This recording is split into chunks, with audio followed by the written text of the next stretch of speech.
Brahmapur police को मिली बड़ सफलता। चोरा बंधुक सह 7 जन गिरफ।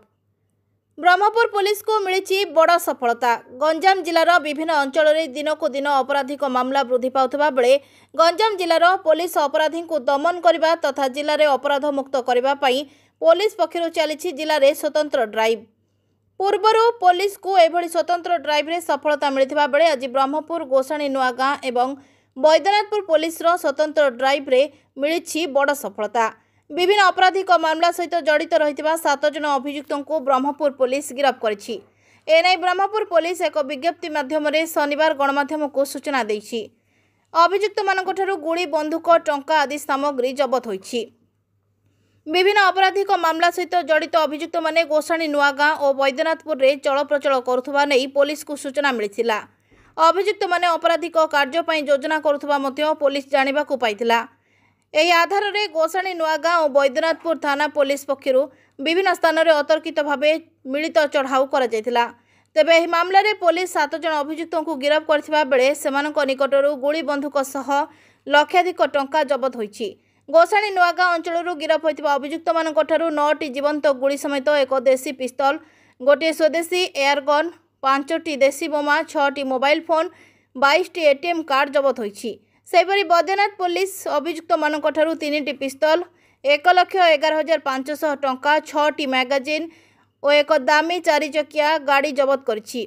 गिरफ अभियुक्त माने हेले ब्रह्मपुर लक्ष्मी नरसिंह साहिर सूरज पाढ़ी बयस 39, भंजनगर अंचल गोवर्धन पात्र बयस 38, जटणी अंचल सुमंत पात्र बयस 39, ब्रह्मपुर शास्त्रीनगर अंचल सुनील कुमार साहू बयस 34, खोर्धा अंचल रवींद्र महाराणा बयस 50, जरड़ अंचल रंजन गौड़ बयस 40 और चिकिटी अंचल सुनील कुमार पंडा बयस 47।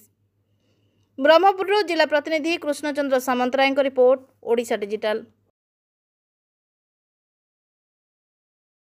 जबत होइछि से केसटा आउ गोटे मर्डर केस एटा बैद्यनाथपुर थाना रे 2 दिन पूर्व गोटे बुढ़ा लोक तांकर जियो आसिक रिपोर्ट करुले तांकर पापा गोटे घर रे फर्स्ट फ्लोर रे तांकर निज घर रे फर्स्ट फ्लोर रे रहउतिले।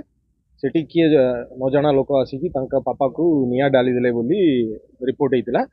से जो लोक नियारे तांको बहुत इंजुरीज थिला। से एमकेसीजी रु पुनी एससीजी मेडिकल को भी शिफ्ट हे गला। तांकर ट्रीटमेंट चलतिला।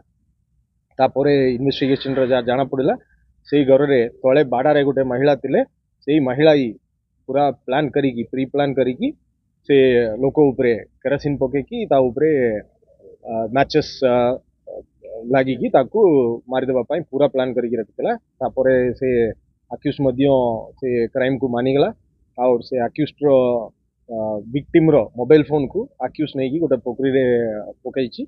सेटा मध्य खूब शीघ्र सीज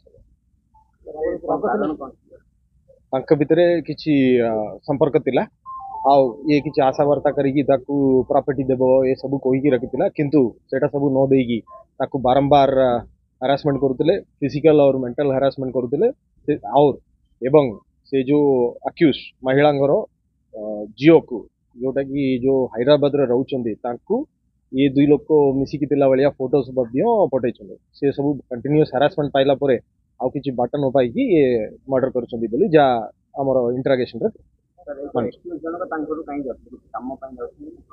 से अक्यूज्ड